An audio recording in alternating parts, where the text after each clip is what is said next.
السلام عليكم ورحمة الله وبركاته. الحمد لله وحده،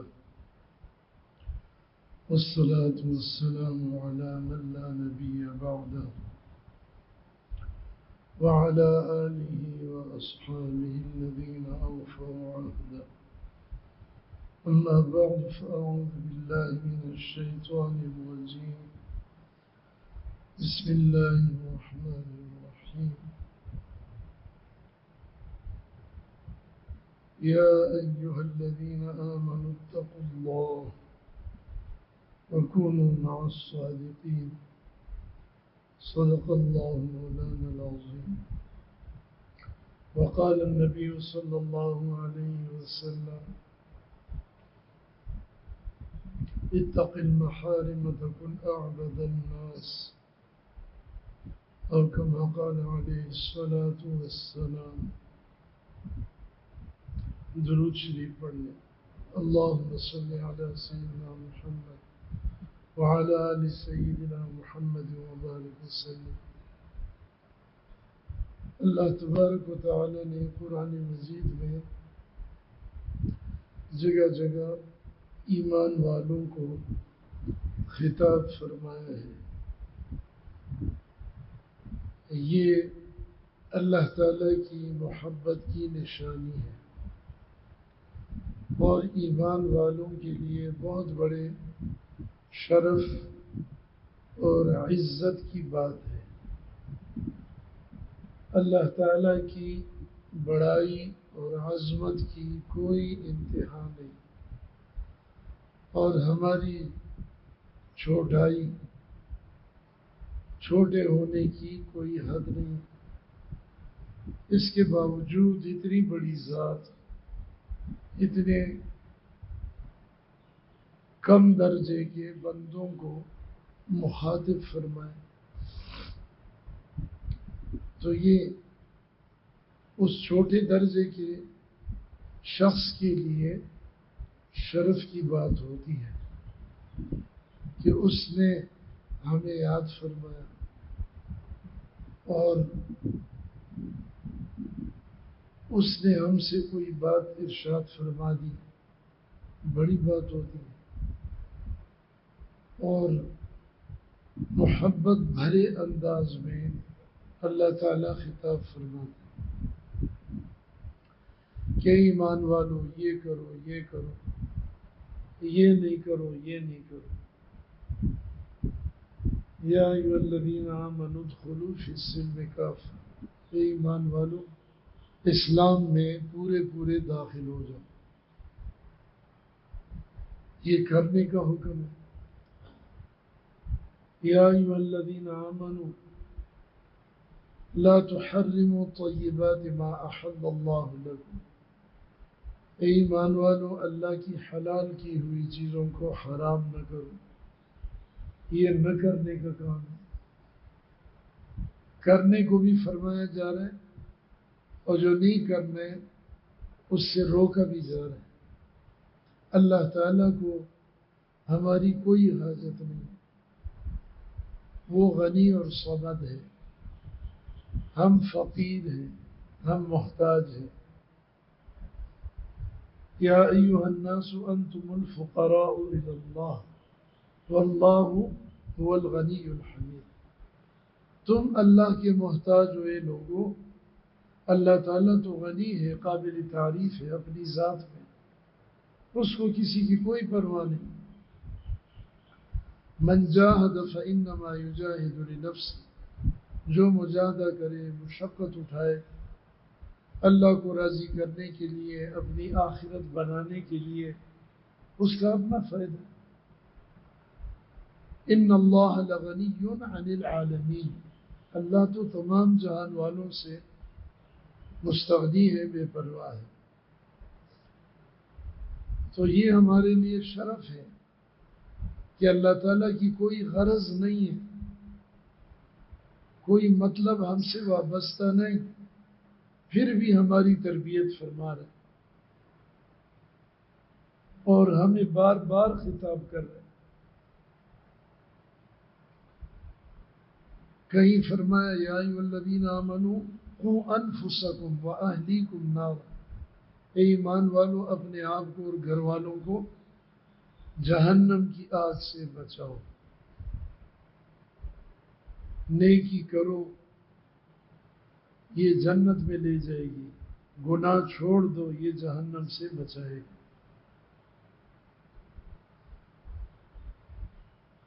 تو یہاں اس آیت میں آمنو کے ساتھ اتقوا اللہ ہے، اے ایمان والو اللہ تعالیٰ سے ڈرو۔ اللہ تعالیٰ سے ڈرنا ایسا نہیں ہے جیسے کسی سانپ بچھو یا درندے سے ڈرتے ہیں، کسی ظالم سے ڈرتے ہیں کہ یہ مجھ پر ظلم کرے گا، مجھے تکلیف دے گا، یہ درندہ مجھے پھاڑ کھائے گا۔ اس طرح اللہ کا ڈر نہیں ہے۔ اللہ تعالیٰ کا ڈر تو شفقت اور محبت ہی کی بنیاد پر ہے، انتہائی قریبی تعلق کی بنیاد پر ہے۔ جیسے اچھا اور نیک بیٹا باپ سے ڈرتا ہے، تو باپ کوئی بھیڑیا تو نہیں ہے یا ظالم تو نہیں ہے، اس کے اندر تو شفقت اور محبت بھری ہوئی ہے۔ وہ اس طرح ڈرتا ہے باپ سے، اور اس لیے کہ مجھ سے کوئی ایسی حرکت نہ ہو جائے، کوئی ایسی بات زبان سے نہ نکالوں جو والد محترم کو ناگوار ہو، ان کی طبیعت پر گراں گزرے، اور وہ مجھ سے شفقت کی توجہ ہٹا لیں، شفقت پدری سے میں محروم ہو جاؤں، اور ان کے ہاتھ سے جو مجھے بچپن سے لے کر اب جوانی تک نعمتیں مل رہی ہیں، ان کے ذریعے سے کھلا رہے، پلا رہے، کپڑے لا کے دیتے، جوتا مجھے لا کے دیتے، میری پڑھائی اور تربیت کا انتظام کرتے، میرے لیے بستر کا انتظام گھر میں موجود ہے، ساری چیزیں وہ جو میری ضرورت کی ہیں اور میرے آرام کی ہیں مجھے مہیا کرتے ہیں، پہنچاتے ہیں۔ تو میں اس کے جواب میں اگر نافرمانی کر کے ان کو ناراض کروں تو یہ بہت بری بات ہے۔ اسی طرح اللہ جل شانہ فرماتے ہیں کہ میرا شکر کرو، میں نے تمہیں نعمتیں دی ہیں، میرا تم پر حق ہے کہ تم اس کا شکر کرو، زبان سے بھی شکر کرو الحمدللہ، دل میں بھی شکر کا جذبہ ہو کہ اللہ منعم حقیقی ہے، اور اعمال بھی شکر کا والے کرو۔ تو پہلے نمبر پر حقیقی طور پر ساری نعمتیں دینے والا تو اللہ ہے، اور وجود دینے والا بھی وہی ہے۔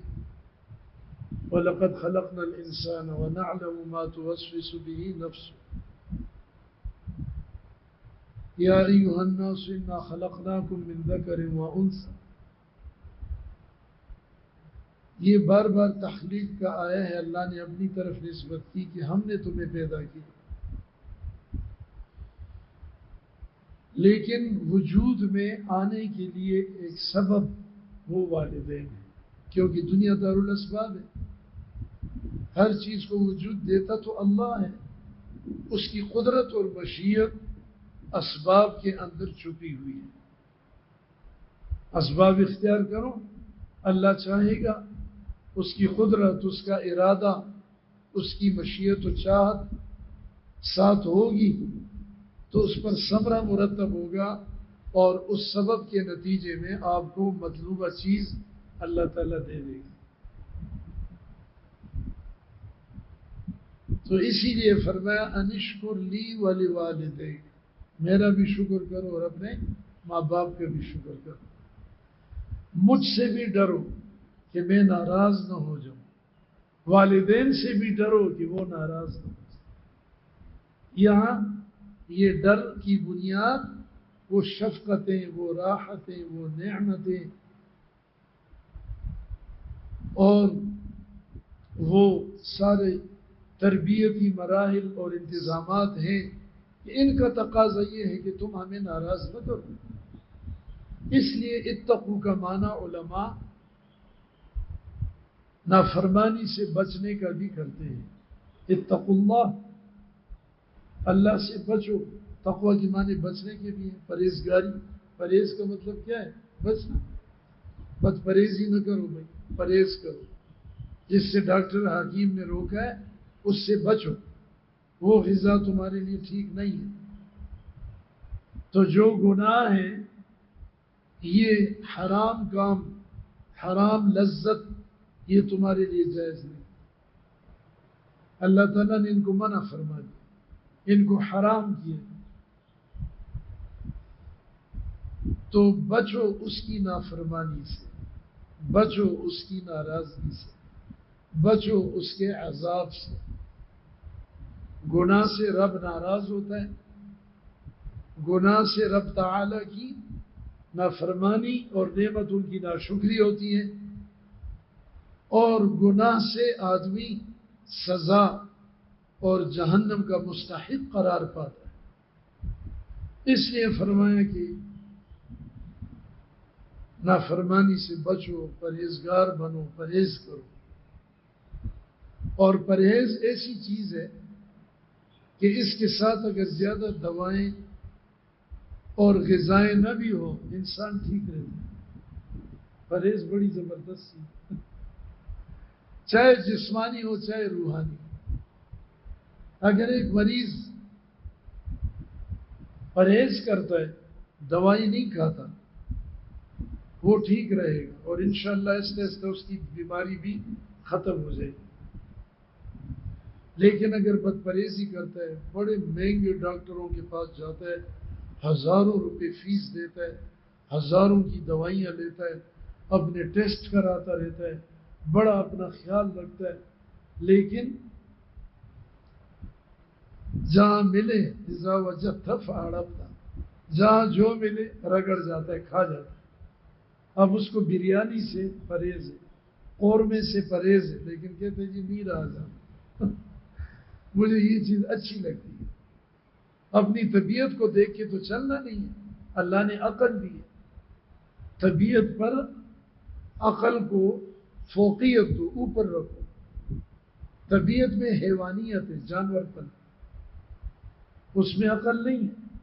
وہ تو طبیعت اور نفس تو بچے کی طرح ہے. کہتا ہے بس مجھے دودھ پلاؤ، چاہے 2.5 سال ہو گئے، 3 سال ہو گئے، والدہ کو کہتے ہیں مجھے چھاتی سے نہ ہٹاؤ، میں تو دودھ پیتا رہوں گا مرتے دم تک. ایسا ہو سکتا ہے؟ تو نفس کی مثال تو بچے جیسی، وہ تو مانگے گا، لیکن ہم نے دیکھنا ہے کہ بچے کے لیے یہ چیز اس موقع پر ٹھیک ہے یا نہیں. طبیعت کو لگام دو عقل کے ذریعے، اور عقل کو لگام دو اور اس کی رہنمائی کرو وحی کے ذریعے. اوپر اللہ کا امر، نیچے عقل، اس کے نیچے طبیعت. تو اب اس کی طبیعت چاہتی ہے کہ جی میرا دل کرتا ہے. دل تو پتہ نہیں کیا کچھ چاہتا ہے، تو ہم ہر دل کی چاہت کو پورا کریں گے، پھر تو نہ دنیا کے رہے نہ دین کے رہے. یہ چوروں کو دل کہتا ہے نا کہ چوری کرو، تو ذلیل ہوتے ہیں. اللہ تعالیٰ پردہ ڈالتے ہیں اور پھر پکڑ لیتے. حلم حق باتو مواساہا کند، چوں از حد بگزری رسوا کند. اللہ تعالیٰ کا حلم اور برداشت تیری ہمدردی کرتی ہے، تجھے اللہ تعالیٰ چھوڑتا رہتا ہے، پردے ڈالتا ہے. لیکن جب تو حد سے گزر جاتا ہے پھر وہ رسوا کرتے ہیں. پکڑ. حضرت عمر رضی اللہ عنہ ایک چور کو پکڑ کے لایا گیا کہ جی پھر نہیں کروں گا، پھر نہیں کروں گا، معاف کر. وہاں فرمایا تو جھوٹ بولتا. اللہ تعالیٰ پہلی دفعہ کسی کو رسوا نہیں کرتا. تو عادی چور ہے، تو نے پہلے بھی چوریاں کی، اس لیے اب پکڑا گیا. تو ان کو اپنی طبیعت کہتی ہے، نفس کہتا ہے کہ چوری کرو، مفت کے پیسے آئیں گے، مزے کر لو گے، تمہاری تنخواہ تھوڑی ہے، کچھ خیانت کرو، پیسے بڑھاؤ، مزے کرو. ڈاکو کو ڈاکہ ڈالنے پر نفس اور طبیعت آمادہ کرتی ہے، زانی کو زنا پر طبیعت آمادہ کر رہی. شرابی کو شراب پینے کی ترغیب دے رہی ہے، تو دل یہ کر رہا ہے، یعنی طبیعت یہ کہہ رہی ہے، یعنی نفس یہ کہہ رہا ہے، کیونکہ انسان کے ساتھ شیطان اور فرشتہ یہ دونوں ہیں۔ اگر انسان گناہ کر لے تو وہ شیطان کو راضی کر دیتا ہے اور شیطان کی بات غالب آ جاتی ہے، اور فرشتے اور اللہ کو ناراض کر دیتے ہیں، فرشتہ مغلوب ہو جاتا ہے۔ اور اگر آدمی نیکی کر لے تو پھر فرشتے کی بات غالب آ جاتی ہے، وہ خوش ہوتا ہے اور یہ بندہ رب تعالیٰ کے قریب ہو جاتا ہے۔ تو آدمی کہتا ہے میرا دل یہ چاہتا ہے، میری طبیعت اس طرف مائل ہے۔ یہ سارے گناہ چھوٹے بڑے اسی بنیاد پہ تو ہو رہے کہ وہ پرہیز کے لیے تیار نہیں۔ اب وہ بد پرہیزی کرتے ہیں۔ ہمارے ایک رشتے دار تھے، فوت ہو گئے، تو وہ شادی میں آتے کہیں خوب حلوہ کھاتے اور ہائی شوگر پیپسی کسی نے سامنے بوتلیں رکھ دی، وہ پی گئے۔ پھر کیا ہوتا تھا کہ کہیں چلتے چلتے نیچے گر جاتے، بے ہوش ہو جاتے۔ ان کو سمجھایا کہ بھائی خدا کے بندے اپنے اوپر ترس کھاؤ، تھوڑا سا صبر کیا کرو۔ یہ کیا ہے، زبان پہ رکھو تو تھوڑا سا ذائقہ آئے گا کہ یہ زعفران ہے اور یہ گھاس ہے، ہاں یہ دال ہے اور یہ گوشت۔ نیچے اتر جائے تو سب برابر۔ یہ تھوڑے سے ذائقے کے لیے تم نے اپنے جان کو کتنی مصیبت میں ڈالا، کتنی تکلیف ہے آپ کو۔ لیکن میں نہ مانوں، نہیں مانتے تھے کسی کی، اسی طرح پھر تکلیفوں میں رہے، اور ایک دفعہ بس وہ فوت ہی ہو گئے۔ بعض لوگ کہتے ہیں کہ جی پرہیز کروں تو بھی مرنا ہے، پرہیز نہ کروں تو بھی مرنا ہے لیکن یہ بھی شیطانی دھوکہ ہے، کیونکہ پرہیز والا آدمی عافیت سے جیتا ہے، وہ لڑکھڑاتا نہیں ہے، وہ گرتا نہیں ہے، وہ بستر پہ رولتا نہیں ہے، وہ کسی کا حاجت مند نہیں کہ مجھے بیٹا پیشاب کراؤ، ہاں میری زار بند بندوا دو۔ اللہ سب کی حفاظت فرمائے۔ اعوذ بک من ان ارد الى ارذل العمر، دعا میں جن چیزوں سے پناہ مانگی حضور علیہ السلام نے، ان میں یہ الفاظ بھی ہیں، اے اللہ میں تجھ سے پناہ مانگتا ہوں کہ میں ارذل عمر کی طرف لوٹا دیا جاؤں۔ ارذل عمر کیا ہے؟ جس میں بوڑھا آدمی سٹیا جاتا ہے، دماغ بھی ٹھکانے نہیں ہے، لڑکڑاتا ہے، اپنے کو سنبھال نہیں پاتا بہت زیادہ۔ ایک تو یہ کہ ایک آدمی اچھا ہے، پرہیزگار ہے، نیکوکار ہے، پرہیز بھی کرتا ہے، لیکن پھر بھی انسان کے اوپر آ جاتا ہے، ایسا تو نہیں۔ وَمَن نُعَمِّرُ نُنَكِّسُ فِي الْخَلْقِ، جس کی عمر ہم زیادہ کرتے ہیں اس کو اس کے اعضاء و جوارح کے اعتبار سے، بدن کے اعتبار سے کمزور کرتے ہیں، کمزوری تو آتی ہے۔ اللہ الذی خلقکم من ضعف ثم جعل من بعد ضعف قوة ثم جعل من بعد قوة ضعفا وشیبا۔ اللہ فرماتے ہیں ہم نے تمہیں کمزور پیدا کیا، جب بچہ پیدا ہوتا ہے اس کی ہڈیاں بھی بالکل نرم ہوتی، جیسے سیدھا بھی نہیں ہوتا، یوں یوں گرتا ہے۔ پھر طاقت آ گئی جوانی، پھر طاقت کے بعد ہم نے تمہیں کمزور کیا، بڑھاپا۔ لیکن میرے عرض کرنے کا منشا یہ ہے کہ آدمی خود اپنے آپ کو مصیبت اور ہلاکت میں نہ ڈالے، دنیا کی لذتوں خواہشوں کے پیچھے لگ کر اور طبیعت اور اپنے مزاج کی خواہشات کو دیکھ کر نہ چلے، عقل سے سوچے۔ اب دیکھیں نا، آپریشن کے لیے آدمی لیٹتا ہے، پیسے بھی دیتے ہیں، ڈاکٹر صاحب مجھے پہلے میرا آپریشن کرو، ہاں قربانی کے لیے اپنے آپ کو آگے آگے پیش کر رہے ہیں۔ کیوں؟ حالانکہ پیسے لگ رہے ہیں، ہزار روپے، بعض آپریشنوں میں تو آج کل لاکھوں روپے لے رہے ہیں۔ کاروبار ہے زبردست دوائیوں کا اور ان چیزوں کا۔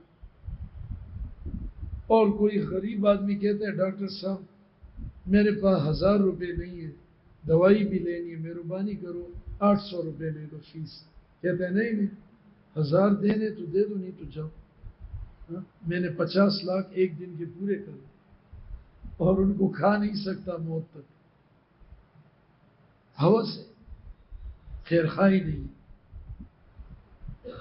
تو یہ اب پیسے دے رہے کہ میرا آپریشن کرو, اس کو پتہ ہے کہ میں بے ہوش ہوں گا, مجھے چیریں گے پھاڑیں گے, ہوش میں آؤں گا تو تکلیف ہوگی, پھر کئی دن مجھے بستر پر رہنا پڑے گا, پرہیز کرنا پڑے گا. میں ایک دفعہ کراچی میں اسپتال میں کوئی تھے بزرگ, آپریشن ہوا تھا تو ان کی بیمار کرسی کے لیے گئے ہم 2-3 ساتھ, تو اس کا بھائی اس کے ساتھ بیٹھا ہوا تھا. مجھے کہتے ہیں ارے بھائی دیکھو نا, یہ میرا بھائی مجھے مارنا چاہتا ہے, میں پانی پیاس سے میں مر رہا ہوں, اس کو کہتا ہوں پانی پلا یار پانی پلا, اور یہ ظالم مجھے پانی نہیں دے رہا. ڈاکٹر نے منع کیا.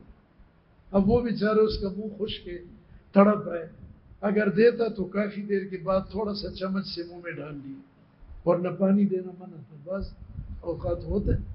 کہتے ہیں اس کو کہو نا خدا کے لیے بھائی منتیں کر رہے ہیں, بزرگ آدمی یہ مجھے مارنا چاہتا ہے, مجھے پیاسا تڑپ کے مارنا چاہتا ہے, یہ مجھے پانی نہیں دے رہا. کتنی تکلیفیں آدمی گزارتا, لیکن اس کی عقل کہتی ہے کہ اس کا نتیجہ اچھا ہے. ان تکلیفوں سے, نشتر لگنے سے, چیر پاڑ اور خون نکلنے سے, تکلیفیں برداشت کرنے سے مجھے صحت ملے گی, کوئی بات نہیں.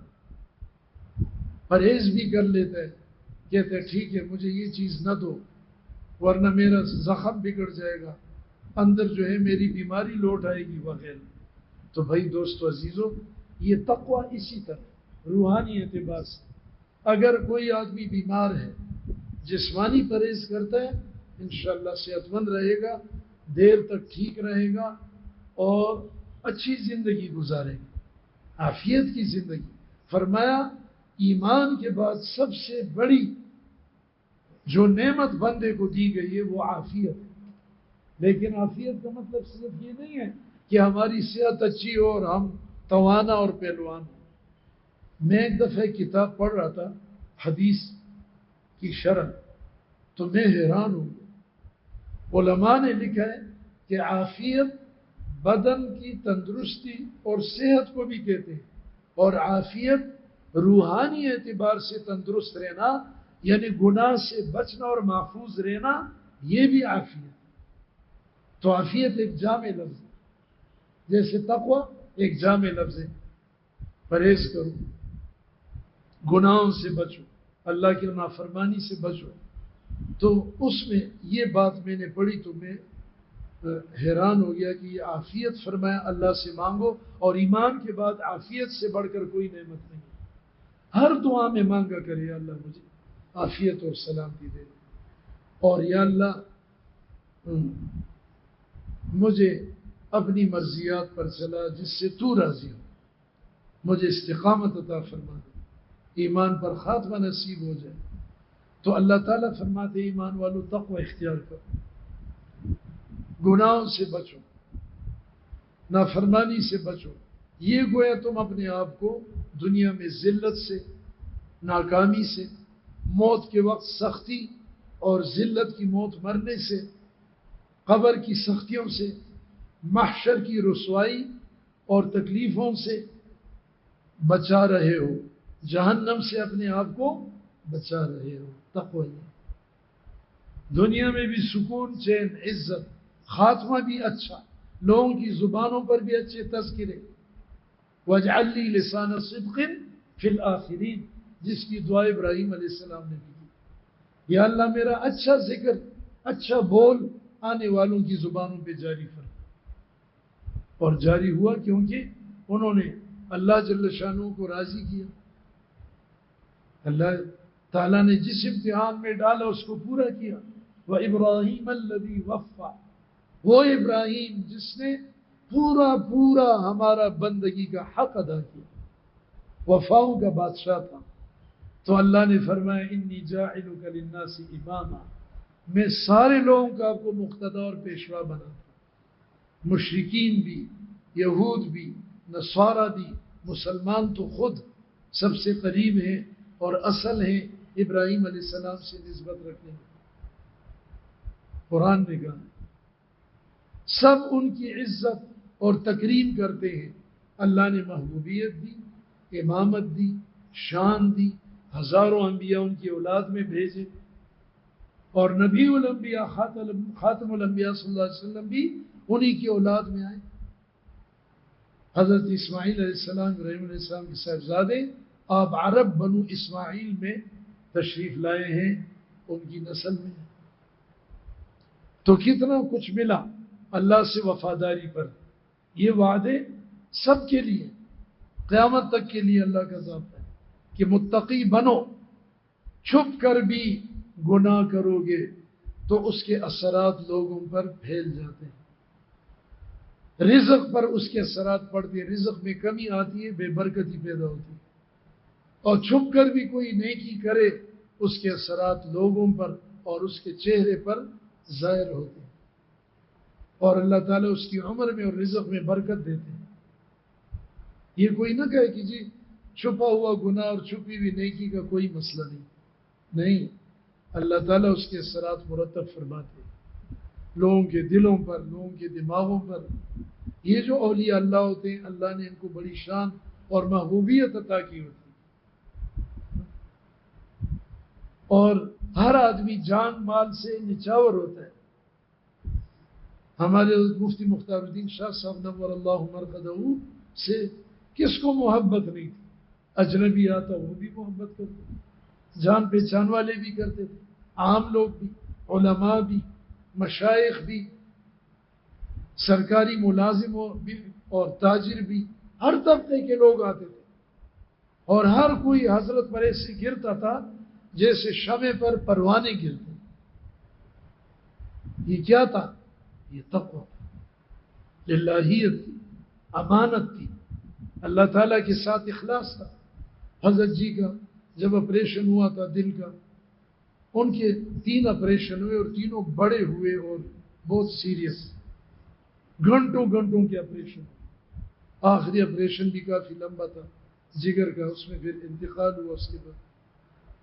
تو جب دل کا آپریشن ہوا تھا وہ بھی کئی گھنٹے تھا، 3 سٹنٹ ڈالے، اور ہوش میں آئے تو ایسے دل کی طرف انگلی پکڑی کہ یا اللہ تو جانتا ہے نا کہ اس دل میں اور کوئی نہیں ہے تیرے سے، تجھے تو پتہ ہے نا کہ میرے دل میں تیرے سوا کوئی نہیں، یعنی سب سے زیادہ محبت اور چاہت تیری ہے۔ بیوی کی محبت بھی تو نے رکھی ہے، بیٹوں کی بھی رکھی ہے، دوست احباب کی بھی رکھی ہے، وہ اللہ کی محبت سے ٹکراتی نہیں ہے، نہ اس کو خراب کرتی ہے۔ لیکن والذین آمنوا اشد حبا للہ، سب سے زیادہ محبت ایمان والوں کو اللہ کے ساتھ ہوتی ہے، اس کو غالب رکھنا ہے کہ ان کی محبتوں کے تقاضے آ جائیں، ان کے مقابلے پہ اللہ کی محبت کا ایک تقاضا ہے، اس کو ترجیح دی جائے۔ اللہ یہ چاہتے ہیں، ان محبتوں کو زائل نہیں کرنا، ان کو دوسرے درجے میں رکھنا ہے۔ تو جس کے دل میں محبت ہوگی وہ نافرمانی نہیں کرے گا، ہر عاشق اپنے محبوب کی فرما برداری کرتا ہے، اور جس کے دل میں ایمان مضبوط ہوگا وہ انشاءاللہ پھسلے گا نہیں، جتنا بھی دلدل اور کیچڑ ہو، گناہوں کا ماحول ہو، وہ پھسلے گا نہیں۔ اسی استقامت کے لیے، اسی تقوی کے رنگ کو اپنے اوپر چڑھانے کے لیے ہم یہاں آتے ہیں۔ اسی لیے ہمارے حضرت رحمت اللہ علیہ نے مراکز کا نام کیا رکھا؟ دار الایمان والتقوی، کہ قرآن میں جگہ جگہ ایمان اور تقوی کا ساتھ ساتھ ذکر ہے۔ یا ایھا الذین آمنوا اتقوا اللہ وکونوا مع الصادقین، ایمان والو تقوی اختیار کرو۔ یا اللہ تقوی کدھر سے ملے گا، کہاں جائیں؟ کونوا مع الصادقین، اللہ کے سچے بندے اولیاء، ان کی خدمت میں جاؤ، ان کے پاس جاؤ۔